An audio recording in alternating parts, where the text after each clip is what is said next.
Es cierto, siempre he sido nervioso, muy nervioso, terriblemente nervioso. Pero ¿por qué afirman ustedes que estoy loco? La enfermedad había agudizado mis sentidos, en vez de destruirlos y embotarlos. Y mi oído era el más agudo de todos. Oía todo lo que puede oírse en la tierra y en el cielo. Muchas cosas oí en el infierno. ¿Cómo puedo estar loco entonces? Escuchen y observen cómo con cuánta cordura, con cuánta tranquilidad les cuento mi historia. Me es imposible decir cómo aquella idea me entró en la cabeza por primera vez. Pero, una vez concebida, me acosó noche y día.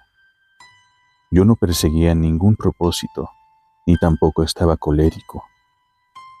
Quería mucho al viejo. Jamás me había hecho nada malo. Jamás me insultó. Su dinero no me interesaba. Me parece que fue su ojo. Sí, eso fue. Tenía un ojo semejante al de un buitre, un ojo celeste y velado por una tela. Cada vez que lo clavaba en mí, se me helaba la sangre. Y así, poco a poco, muy gradualmente, me fui decidiendo a matar al viejo y librarme de aquel ojo para siempre. Presten atención ahora. Ustedes me toman por loco, pero los locos no saben nada. En cambio, si hubieran podido verme, si hubieran podido ver con qué habilidad procedí, con qué cuidado, con qué previsión, con qué disimulo me puse a la obra. Jamás fui más amable con el viejo que la semana antes de matarlo. Todas las noches, hacia las 12, hacía yo girar el picaporte de su puerta y la abría. Oh, tan suavemente. Y entonces, cuando la abertura era lo bastante grande para pasar la cabeza, levantaba una linterna sorda, cerrada, completamente cerrada, de manera que no se viera ninguna luz, y tras ella pasaba la cabeza. Oh, ustedes hubieran reído al ver cuán astutamente pasaba la cabeza. La movía lentamente, muy, muy lentamente, a fin de no perturbar el sueño del viejo. Me llevaba una hora entera introducir completamente la cabeza por la abertura de la puerta, hasta verlo tendido en su cama. ¿Eh? ¿Es que un loco hubiera sido tan prudente como yo? Y entonces, cuando tenía la cabeza completamente dentro del cuarto, abría la linterna cautelosamente. Oh, tan cautelosamente. Sí, cautelosamente iba abriendo la linterna, pues crujían las bisagras. La iba abriendo lo suficiente para que un solo rayo de luz cayera sobre el ojo de buitre. Y esto lo hice durante 7 largas noches. Cada noche, a las 12. Pero siempre encontré el ojo cerrado. Y por eso me era imposible cumplir mi obra, porque no era el viejo quien me irritaba, sino el mal de ojo. Y por la mañana, apenas iniciado el día, entraba sin miedo en su habitación y le hablaba resueltamente, llamándole por su nombre, con voz cordial y preguntándole cómo había pasado la noche. Ya ven ustedes que tendría que haber sido un viejo muy astuto para sospechar que todas las noches, justamente a las 12, iba yo a mirarle mientras dormía. Al llegar a la 8ª noche, procedí con mayor cautela que de costumbre al abrir la puerta. El minutero de un reloj se mueve con más rapidez de lo que se movía mi mano. Jamás, antes de aquella noche, había sentido el alcance de mis facultades, de mi sagacidad.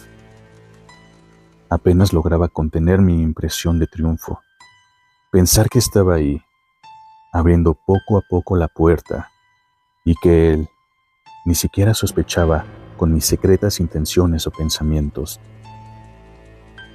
Me reí entre dientes ante esa idea, y quizá me oyó, porque le sentí moverse repentinamente en la cama, como si se sobresaltara.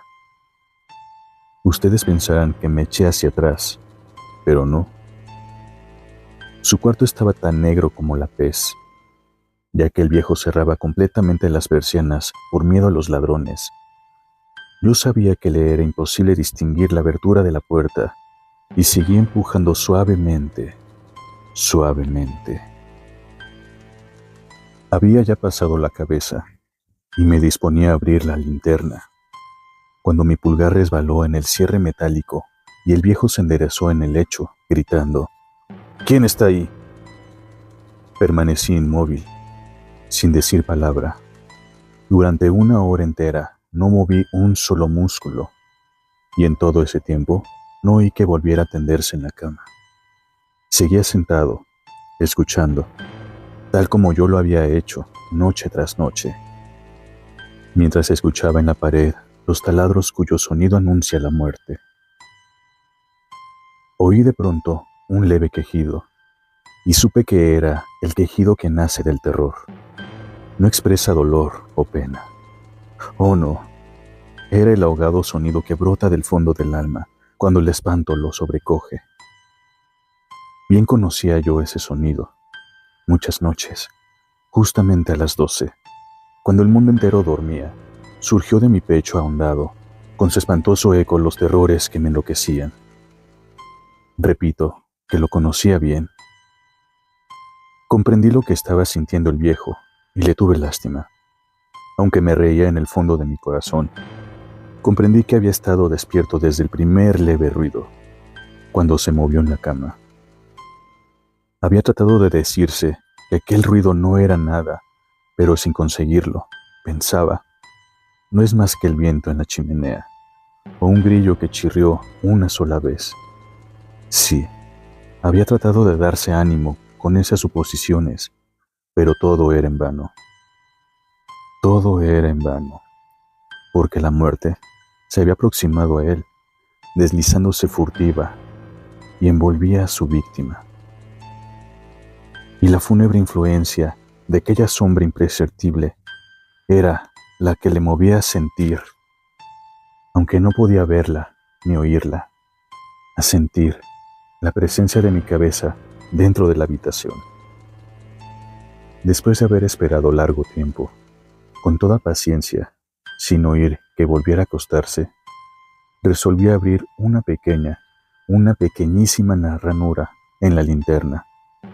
Así lo hice.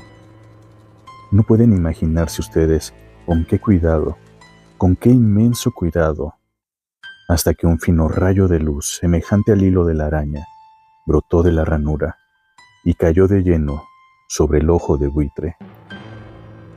Estaba abierto de par en par, y yo empecé a enfurecerme mientras lo miraba. Le vi con toda claridad, de un azul apagado y con aquella horrible tela que me lava hasta el tuétano. Pero no podía ver nada de la cara o del cuerpo del viejo, pues, como movido por un instinto, había orientado el haz de luz exactamente hacia el punto maldito. ¿No les he dicho ya que lo que toman erradamente por locura es solo una excesiva agudeza de los sentidos?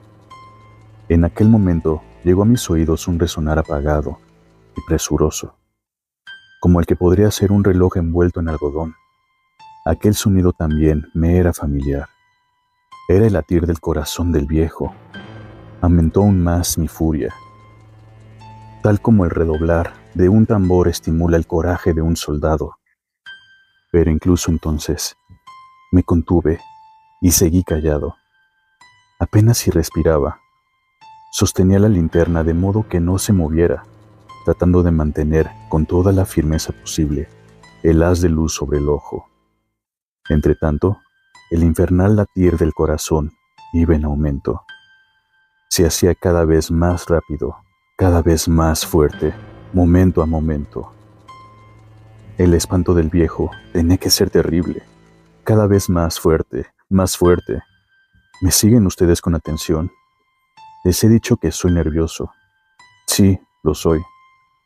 Y ahora, a medianoche, en el terrible silencio de aquella antigua casa, un resonar tan extraño como aquel me llenó de un horror incontrolable. Sin embargo, me contuve todavía algunos minutos y permanecí inmóvil. pero el latido crecía cada vez más fuerte, más fuerte. Me pareció que aquel corazón iba a estallar, y una nueva ansiedad se apoderó de mí. Algún vecino podía escuchar aquel sonido. La hora del viejo había sonado. Lanzando un alarido, abrí del todo la linterna y me precipité en la habitación. El viejo clamó una vez, nada más que una vez. Me bastó un segundo para arrojarle al suelo y echarle encima el pesado colchón. Sonreí alegremente al ver lo fácil que me había resultado todo. Pero, durante varios minutos, el corazón siguió latiendo con un sonido ahogado. Claro que no me preocupaba, pues nadie podría escucharlo a través de las paredes. Cesó, por fin, de latir. El viejo había muerto. Levanté el colchón y examiné el cadáver. Sí, estaba muerto, completamente muerto. Apoyé la mano sobre el corazón y la mantuve así largo tiempo. No se sentía el menor latido. El viejo estaba bien muerto. Su ojo no volvería a molestarme. Si ustedes continúan tomándome por loco, dejarán de hacerlo cuando les describa las astutas precauciones que adopté para esconder el cadáver. La noche avanzaba, mientras yo cumplía mi trabajo con rapidez, pero en silencio. Ante todo, descuarticé el cadáver. Le corté la cabeza, brazos y piernas. Levanté luego 3 planchas del piso de la habitación y escondí los restos en el hueco. Volví a colocar los tablones con tanta habilidad que ningún ojo humano, ni siquiera el suyo, hubiera podido advertir la menor diferencia. No había nada que lavar, ninguna mancha, ningún rastro de sangre. Yo era demasiado precavido para eso. Una cuba había recogido todo. Jaja. Cuando hube terminado mi tarea, eran las 4 de la madrugada, pero seguía tan oscuro como a medianoche. En momentos en que se oían las campanadas de la hora, golpearon a la puerta de la calle. Acudí a abrir con toda tranquilidad, pues, ¿qué podía temer ahora? Hallé a 3 caballeros, que se presentaron muy civilmente como oficiales de policía. Durante la noche, un vecino había escuchado un alarido, por lo cual se sospechaba que la posibilidad de algún atentado. Al recibir este inconforme en el puesto de policía, habían comisionado a los 3 agentes para que registraran el lugar. Sonreí, pues, ¿qué tenía que temer? Di la bienvenida a los oficiales y les expliqué que yo había lanzado aquel grito durante una pesadilla. Les hice saber que el viejo se había ausentado a la campaña. Llevé a los visitantes a recorrer la casa y los invité a que revisaran bien. Finalmente, acabé conduciéndolos a la habitación del muerto. Les mostré sus caudales intactos y cómo cada cosa se hallaba en su lugar. En el entusiasmo de mis confidencias, traje sillas a la habitación y pedí a los 3 caballeros que descansaran allí de su fatiga, mientras yo mismo, con la audacia de mi perfecto triunfo, colocaba mi silla en el exacto punto bajo el cual reposaba el cadáver de mi víctima. Los oficiales se sentían satisfechos, mis modales los habían convencido. Por mi parte, me hallaba perfectamente cómodo. Sentáronse y hablaron de cosas comunes, mientras yo les contestaba con animación. Mas al cabo de un rato empecé a notar que me ponía pálido y deseé que se marcharan. Me dolía la cabeza y creía percibir un zumbido en los oídos, pero los policías continuaban sentados y charlando. El zumbido se hizo más intenso. Seguía resonando y era cada vez más intenso. Hablé en voz muy alta para librarme de esa sensación, pero continuaba lo mismo y se iba haciendo cada vez más clara, hasta que al fin me di cuenta de que aquel sonido no se producía dentro de mis oídos. Sin duda, debí de ponerme muy pálido, pero seguí hablando, con creciente soltura y levantando mucho la voz.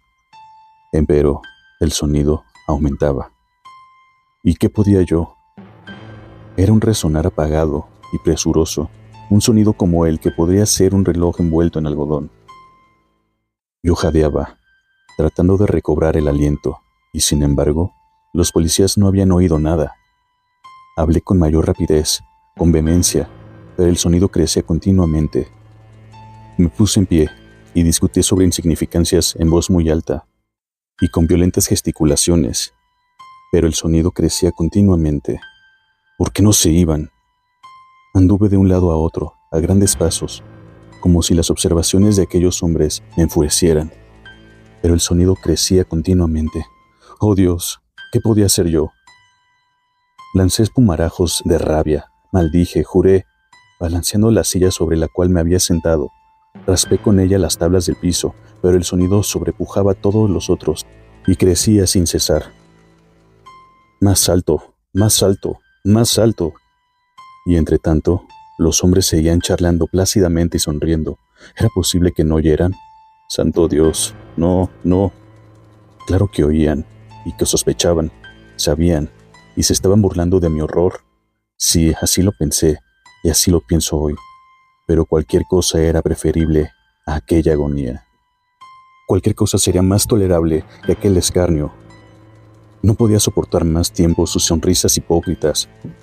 Sentí que tenía que gritar o morir, y entonces, otra vez, escuchen, más fuerte, más fuerte, más fuerte, más fuerte. Basta ya de fingir, malvados, aullé. Confieso que lo maté. Levanten esos tablones. Ahí, ahí, ahí donde está latiendo su horrible corazón. El corazón delator. Edgar Allan Poe.